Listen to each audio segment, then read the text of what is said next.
Boys. So what is Earlier this? today, I saw a thread on Twitter going around listing the most evil artists and musicians of all time, and absent from the list was by far the most evil singer to ever hit the mainstream, Ian Watkins. And I was just shocked that not a lot of people Ian seem to know about this. Watkins? This was I a don't know who that story I is. followed as it unfolded back in 2012 because Ian Watkins was the frontman to my favorite band when I was a kid, Lost Prophets. In fact, if there's any archaeologists watching this and want to unearth some unholy relics, if you're able to find any re-uploads of my old Gears of War montages from 2007 and 2008, you'll hear Lost Prophets music that they're set to and edited in sync with. I used their music all the time in videos growing up because I was such a massive fan, so you can imagine how fucking disgusted I was when I learned the truth behind their singer. Ian Watkins' crimes are some of the I've most never heard of Ian depraved I've Watkins. ever read about, and in fact, the senior investigator said it was the most disturbing child abuse evidence he had seen in nearly 30 years on the force. And it's not an exaggeration. Ian Watkins was a serial child sexual abuser and even convinced some Wow. of his fans that were mothers to give up their kids to him to abuse, and would even What? convince the mothers to abuse their own children on video calls that he'd masturbate to. His sex crimes spanned years and even included the sexual abuse of a 10-month-old baby and attempted rape of a baby. Not only were his crimes some of the worst you could What? possibly imagine, but he was blatantly open about them as well. He'd even brag about fucking kids to some of his ex-girlfriends at the time. I feel like No if the one do police anything? officers had just asked him, hey, are you having sex with minors? He would have hit them with a, hell yeah, brother, and then went up for a high five. The whole story of Ian Watkins and his arrest is also the story of terrible police work from the department. There were years of reports and people desperately trying to get him behind bars, and they just wouldn't look at the evidence. They refused to look at all of the overwhelming evidence that was constantly being provided to them. The reason he ended up getting arrested was on unrelated drug charges, and they just happened to find this absolute fucking mountain, like a goddamn Mordor. Wait, they what? wandered in No there one and do happened to anything? find all of this I'm child surprised abuse no one evidence, said but they were anything. there for drug reasons and continued to turn the other cheek and ignore all of the reports coming from victims or people that had already compiled evidence and submitted it to them.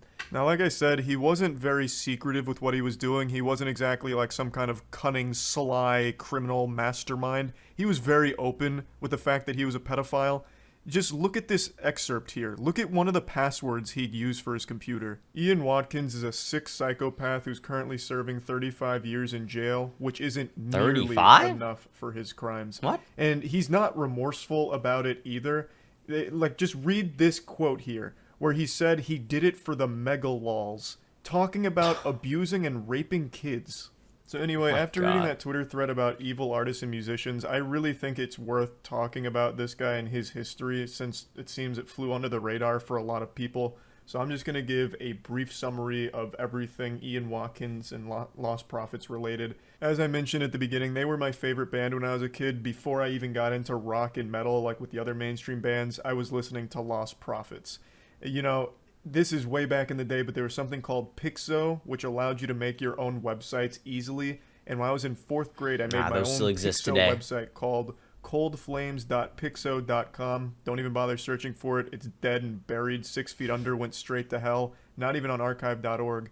But on my Pixo website, the very first thing that would happen when you went there is the music video for Lost Prophets' Rooftop song would play. That's right, I was like an early adopter of the K-pop stan culture where they just spam music videos everywhere to farm views for them. That's what I did for Lost Prophets on my website. So their music video for Rooftops would play, and then if you went to any of the other links on the side, a different Lost Prophets music video would play. I don't remember everything I posted on that website. I know a lot of it was RuneScape related, like giving updates on my character. But when I was giving updates, you would always be having a Lost Prophets music video play, like Shinobi vs. Dragon Ninja or something like that. But yeah, all that to say, I was big into the band, so this shit hurt a lot learning about this. I've always had that mentality of you need to separate art from artist when it comes to things, but I've been unable to do that for this band. They were my favorite band when I was a young kid. I can't listen to them anymore after learning everything about Ian Watkins. It's impossible for me. I can't separate the art from the artist, especially that's fair. considering Ian Watkins in one of their music videos even subtly hints at his crimes. In the music video for A Town Called Hypocrisy, Ian says at the end, "Hi kids, welcome to Town Time. We have an amazing show for you. You're going to learn all kinds of important lessons." And in hindsight, it's pretty clear what he was Yeah. like saying here, knowing his history and what was actually going on behind the A scenes. little weird. And it's so fucked up. Now let's get into the actual timeline as well as history of Ian Watkins and the band. I'm not going to be showing much footage at all here. I'm mainly just going to be telling the story. It just doesn't really sit right with me to show anything from them. Knowing what we know now about Ian Watkins, it just feels fucking weird and yucky. However, there is a great breakdown of this whole situation from a channel called Gamers Inc. Gamers And they Inc. do show footage from the band as well as interviews of Ian Watkins. And they do a great job with it, so I recommend checking that out if you're interested in seeing more from the group as well as Ian and who he was as a person. But for me, I'm not going to be showing any of it, so let's get into it. Ian Watkins was the stepson of a Baptist minister and was an honor roll student. He basically fucking straight A'd his whole career as a student, graduated with honors from the University of Wales, and then in 1997 formed the Lost Prophets. They saw moderate success with their first album called The Fake Sound of Progress, but it was in 2004 with their follow-up album Start Something that they really broke into the mainstream Wonder if I know any of spotlight. those They songs. sold 2.5 million copies and were propelled into stardom. They had their music I doubt it, videos though. on MTV. I can't remember. I can't recall They the even name at had all. Last Train Home on the soundtrack to NFL Street, which was a great game. NFL Street had a fucking wild soundtrack, but yeah, they were there. They were everywhere. Montages back when Halo 2 montages were just starting to get their feet. Lost Prophets really took it by storm. They were a mainstream success, pretty much overnight with Start Something. With all the success came a lot of fans, many of which were underage girls that Ian Watkins would invite backstage after gigs. And from a couple of sources I've read, Weird. there were even rumors circulating around this time from media outlets that noted that there were minors backstage at these concerts around Ian Watkins, which made them uncomfortable. But they didn't really report on it or do anything on it, so I think that's a big fucking blunder from them. That is Yeah. absolutely something that I Of think they oversight should have there. raised an eyebrow with and looked into a bit deeper, but regardless. 2004, they had Start Something. They were blowing up. Ian Watkins was already abusing his status and starting to bring underage girls backstage. Then around 2008, he started getting addicted to hard drugs like crystal meth and cocaine. There was even a music insider that revealed more information to the depravity that was happening behind the scenes. They really blew the lid off the case of what was exactly going on back there. One of Ian Watkins' exes gave an extremely in-depth explanation for all of the awful shit that he was doing and interested in, from child pornography to bestiality to him believing he What? was invincible and untouchable. What? Her name is Joanne. And she spent years gathering evidence against Ian Watkins in good order thing Joanne to got get out the of there. authorities to take him in, investigate, and arrest him, but was ignored at every possible turn. I think Gamers Inc. video does the best concise breakdown of the timeline here, so I'm just going to play a short clip from it before getting a little more in depth. But did find it strange that there were so many young girls around the band that often. Joanne began receiving disturbing text messages from Watkins in 2008, following an incident in a video discovered by the police, in which the two are having sex, and Watkins is heard to tell Joanne that he can't wait to get you pregnant so they would have a child to abuse. Joanne then received a text message from Watkins in 2008, in which he bragged to Joanne that he had sex with multiple underage girls. Joanne, disgusted by this, went to the police immediately that same day, but unfortunately this would be the first of many instances in which Joanne was ignored. It is worth noting that she did also say some horrible things to Ian. However, her side of the story is she was trying to gather as much evidence against him as possible to submit to the authorities to trap him and bring him to justice. So I think that's worth bringing up. She went to the police multiple Can you times do with that, her though? phone and laptop and asked them to look into it. Here's all the evidence. Now please use it.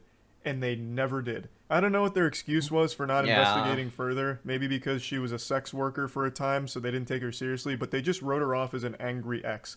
Ian Watkins would regularly brag to her about having sex with kids. He would even send her images of actual, like, sexual abuse of children, and they just never took it seriously. At least, not until Ian Watkins was actually arrested, and then they launched a massive investigation and arrested Joanne for possession of those images that Ian sent Oh, her. come on, man. So I mean, she got arrested well, for legally, the I possession guess it is, of but the evidence she was gathering that- for the authorities who just weren't doing their assuming job that she here. was actually trying She to was get him eventually caught. cleared of these charges, Yeah. but still, just an Yeah. awful situation all around. He could have been stopped much, much earlier if the authorities had bothered to look into it even slightly. Because, like I said, he wasn't really hiding anything. There were a lot of rumors dating as far back to 2004 about some of the awful shit he was doing. Like, they could have just done the bare minimum and gotten this guy way before 2012. In that time, how many more victims were there, you have to wonder. It also wasn't just Joanne that was submitting all of this evidence or making all of these claims against Ian Watkins. There were a lot of different people that came forward. For example, an Australian woman told police that Watkins was a child abuser and drug abuser. Her email even concluded saying, "Do not disregard this as it's serious. Nothing happened." There was other complaints, including intelligence reports about Watkins' drug use and sexual interest in kids that kept getting submitted to the South Wales Police Department that didn't get investigated. In March 2012, a woman even told police that Watkins may have sexually assaulted an 11-month-old boy, and then even described images that could be found on his computer if they searched. But they didn't search. Now, I'm going to look into the case just a bit, but I'm not going to go that deep because it's way too gross to talk about. It's so bad, in fact, that the judge that sentenced Ian Watkins, as well as the two mothers I mentioned at the start of the video that abused their kids for him, he said this: "Those who have appeared in these courts at the bar or on the bench over many years see and hear a large number of horrific cases. This case, however, breaks new ground. What you three did plumbed new depths of depravity." The full sentencing remarks can be found online, but I don't encourage anyone out there to read them because they will make you sick to your stomach. You will absolutely fucking puke. It'll ruin your whole day trying to read this. I'm only going to read a couple and bits and pieces of them. I can't read half of this shit. It's so fucking painful to even say. I'm only going to do a couple here, just to give you an idea of how bad this guy was. This isn't even the whole thing. So here, count 18 dates back to March 2007. You met after a Lost Prophets concert when she was a 16-year-old virgin. The prospect of taking her virginity excited you. You got her to dress in a schoolgirl's outfit and you videoed her and you having oral, vaginal, and anal sex. You asked her whether she enjoyed being your underage slut. At the end, you urinated over her face and told her to drink it. That gives you some insight into your attitude to young females at the time. This is fucked Over up, 5 man. years before counts related Beyond to fucked up. count 19 dates back to August 2008. The girl was another fan, age 16. You videoed her having oral sex with you, and she is seen snorting white powder, which you told her was cocaine. This next part, I think, is going to be one of the most disturbing things you'll probably ever hear. This is in regards to the mothers, to one of them in particular. But you were a mother. Your infant was only 10 months old. A mother naturally loves, protects, shields, nurtures, and cherishes. Your infant would have trusted you implicitly. You betrayed that trust. What did you do? You had a detailed discussion with Watkins about the sexual acts to which the two of you were going to subject your infant. That's as far as I'm going to read, because then it goes into detail about what happened with Watkins, the mother, and that baby. And there is a video of it where they are sexually abusing a 10-month-old baby, and it's described in detail in the sentencing remarks. It is horrific. And this isn't all of it. Like, these were only 3 counts that I just read to you. It goes on and on and on. I think Ian Watkins is the biggest monster to have ever existed in any capacity as a celebrity or a singer, and just one of the most depraved individuals I've ever read about. They talk about the child pornography images and videos he has with kids aged 2 to 12. It's like an endless amount of the worst things you could possibly imagine. So yeah, I think the answer to who is the most evil artist or musician of all time is Ian Watkins. There's a long list of horribly fucked up celebrities out there, and I think Ian Watkins is somewhere towards the top of that list. That's about it. So yeah. Jesus Christ. What a fucking sad, actual horrific, like repulsive story.